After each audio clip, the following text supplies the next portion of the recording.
a lot of times we might have some holes inside going through beams to allow for, pieces like this, which we've talked about, to pass through.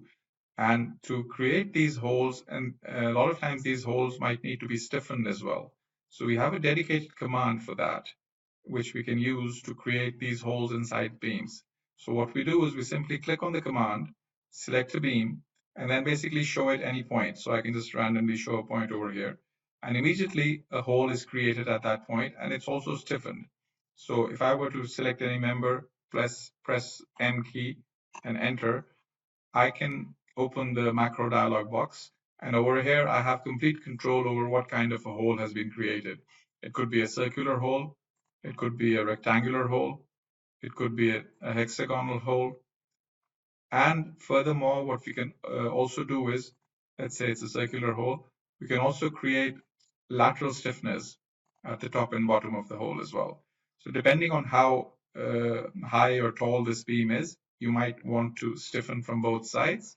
And we have dedicated parameters for the thicknesses of these stiffness as well, obviously, and you can save these away with given whatever names you want for later use and just recall them, as is the case with all commands in Comosys. So this is a very dedicated special command to create holes like this. And if you want, you can actually create an elliptic hole as well by entering certain numbers.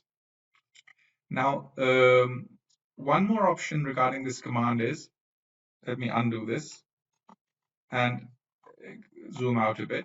So right next to the command, there's a multiple holes command as well. So this one is for creating one dedicated hole at any particular point, but this one is different. All you do is you select a beam, and then you don't need to select a point, but it will create lots of holes along the beam.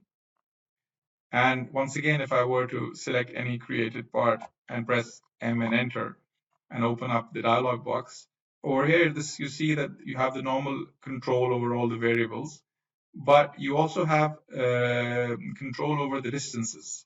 So I can, for example, say that the left and right offsets, I want them to be 500, for example,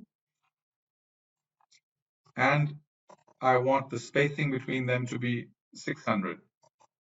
Now we can ask for an exact spacing, but normally 600 would mean that whatever distance is left after creating the left and the right holes, you bring it as close to 600 because it might not be a multiple of 600.